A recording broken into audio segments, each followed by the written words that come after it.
So I said that most of the songs from your favorite artist that you don't like are songs that have great messages. Their lyrics are awesome, all right, but still people don't like it.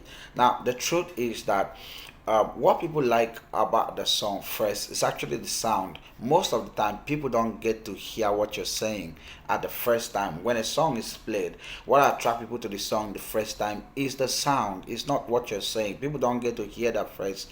It's when people get to listen to you over and over again, they begin to actually understand the message of the song. And if it has a catchy and powerful message, they actually begin to love the message of the song. But that's not the first catch for a lot of people who are listening. So the best thing you can do for yourself as a singer songwriter is to be able to communicate the message that you have in such a sound that people will love, a sound that attract people. That's the first thing that people hear in a song. When people say they don't love a song, most of the time they're actually not talking about the message of the song, they're actually talking about the sound of the song.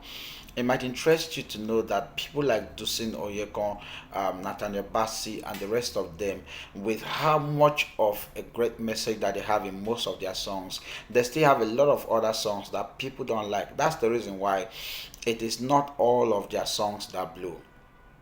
Okay, it's not all of the songs that blow. Now, the ones that do not blow does not mean that they don't have great message in them. They have great message in them. Simply means that the sound in which the song was communicated did not catch the attention of the audience. Okay, so I say again that the best thing that you can do for yourself as a singer, songwriter, as an artist is to be able to find the appropriate sound that communicates your message such a way that it catches the attention of the people. Because if people attention is not drawn to the song, they will eventually not get to hear what you're saying. That's the reason why as an A&R manager, when I have A&R sessions with artists, after listening to the reading the lyrics of the song, we begin to do the arrangement of the song. One of the most important thing I do with the A&R session is to find the right genre, the perfect sound to communicate the song through. This is very important. This is very important. Unfortunately, I found out that most artists go into studio without even knowing what sound they want to communicate the song, what genre they want to communicate the song in. This is a major error. Now, I don't blame most of the young artists because they don't understand how these things work. So they go into studio trusting that the producer will give them the right perfect sound to communicate the song. It's not always the appropriate thing to do.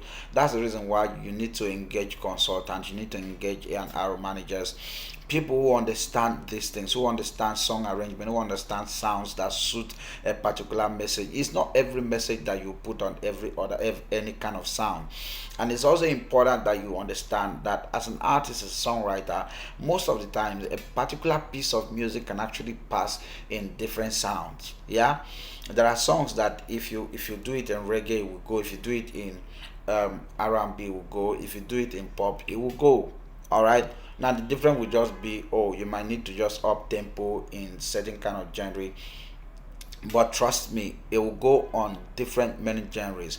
But the truth of the matter is that no matter how many genre a song can pass through, can be done in, it is just one genre that can actually communicate the essence of the song, the beauty of the song, that can catch attention with the message of the song that you're trying to put out. So it's important. Well, one of the things that I do is to ensure that I sort out this particular sound before the artist will go into the studio. I remember having a session with an artist yesterday, and after going through the song that she sent, and I asked her, I said, what do you have in mind for the song?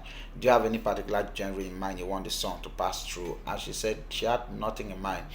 So as I listened to the song over and over, I came up with an idea and I shared with her. I said, this is the genre I want the song to pass through, and I want us to create this kind of sound, this kind of sound. And the reason that I did that is so that we'll have a picture, a blueprint of what we want to achieve with the song. So when we go into the studio, we'll have a picture of what we want to achieve with the song. All right. And then when the song is communicated in that particular genre and that particular sound, you are able, to catch attention of the audience with it. It's very important, as an artist.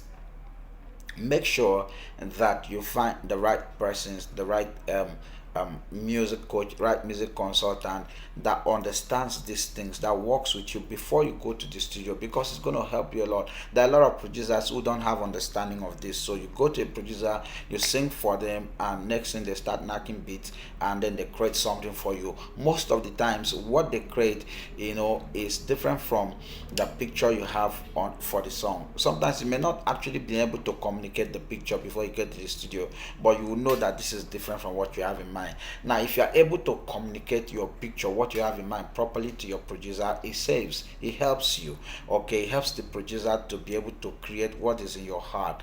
And but this is the process of A&R, and this is why people like us are available to walk you through the journey. You don't have to go through all of this all by yourself. To get the best out of the music, you need the right hands to work with you on this journey.